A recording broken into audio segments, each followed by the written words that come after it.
Generosity is contagious. Here's proof.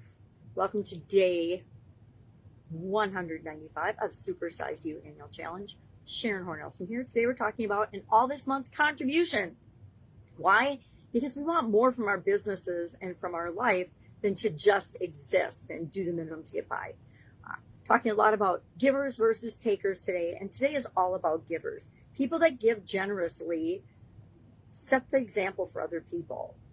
That encourages other people to do the same because, like with our kids, our businesses, everything in life, our different organizations we're a part of, people see what we do and that it makes us feel good and it makes a positive ripple effect through whatever organization or whatever way we give. And they want to get some of that good feeling too, right? They want to give generously and help out and make the world a better place. Sharing our contributions publicly, which I will admit I am terrible at because I always feel like it's kind of bragging, people, and I think I got this back in my network marketing days where people would do something nice for their parents or for someone else, and then they'd post all over about it on social media. And I know they were doing it to set an example from their people, but it often came off as being braggadocious. It's not really a word, but I like that word.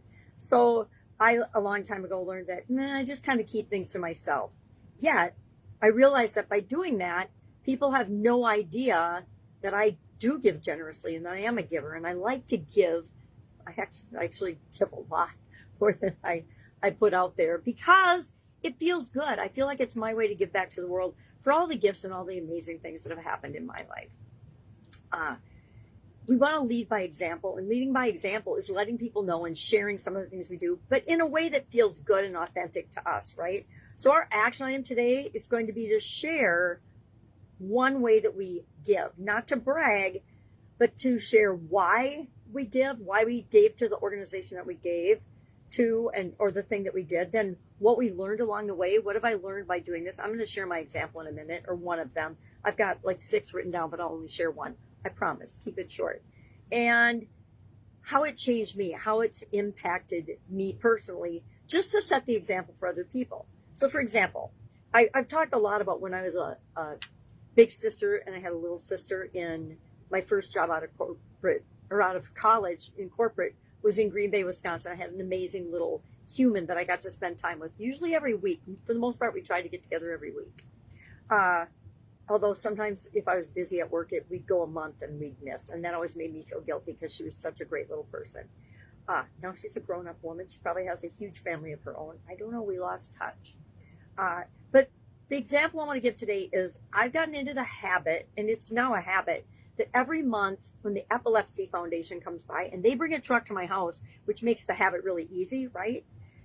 I've made it a habit to have, if I can, a giant contractor's bag of stuff to give to them so that they're at least make the pickup worthwhile. But because they come to my house and make it easy, and it goes to a good cause because I investigated before I decided to contribute. But frankly, for me with my vision, it's super convenient that they come to my house and they pick things up. So every month, and it's usually around the middle of the month, I just make sure that we've got something ready and that I've got something ready to give to people.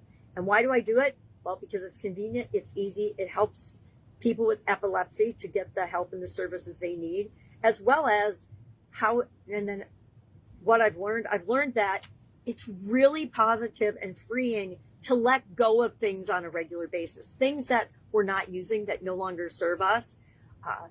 I think I shared a while ago that I wear a different shirt every day, and it's not really feasible where I live now to keep over 365 shirts that I rotate. So I'll wear one, and if I don't love it, I'll wash it, and then I'll put it in the epilepsy box so that I've always got a refillable box. And so it helps to declutter my life. It helps me to still do the things I want to do and achieve my goals, but it also sets the example for other people. Vast majority of people on the planet are takers. Let's just talk about the elephant in the room. But that means it's even more important for the people that are givers to set the example and share what they do. But again, not bragging, share why you do the thing you do, what you've learned, and how you've benefited. How has it changed you?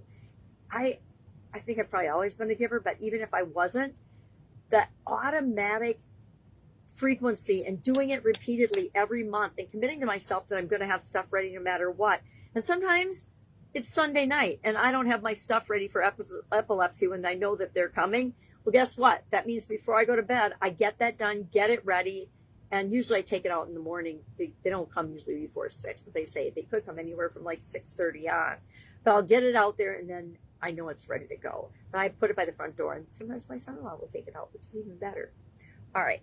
So what does all of this have to do with you? Why do you care? Because what we put out into the world is what comes back to us.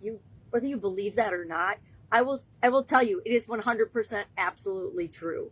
When we put good out into the world, good comes back to us. Is it 1 for 1? No. Sometimes we put good out into the world and we get 10 good things back. Who doesn't want that? It's like winning the lottery. So today, what are we going to do? I challenge you to pick one thing, one way to be generous or show generosity today, because it creates a ripple effect, a positive ripple effect. When we give, it creates a positive ripple effect. When we take and just consume or collect or hoard, it creates a negative effect in the energy voids of the universe, whatever. So I challenge you to find some way to give today, some way to give generously, and then share in the comments below, either in comments or social media or somewhere. You don't have to share here if you're not comfortable, but share somewhere why you did it, why you did what you did, what you learned from it, and then how it changed you. Boy, that's really hard to get those 3 tough things out. All right, that's it for today. If I can help anyway, if you want reflective questions, put reflection in the comments below, and I'll make a comment with the reflective questions. Sometimes it goes too long. I don't want to talk that much. Have an amazing day, and I will, of course, see you tomorrow.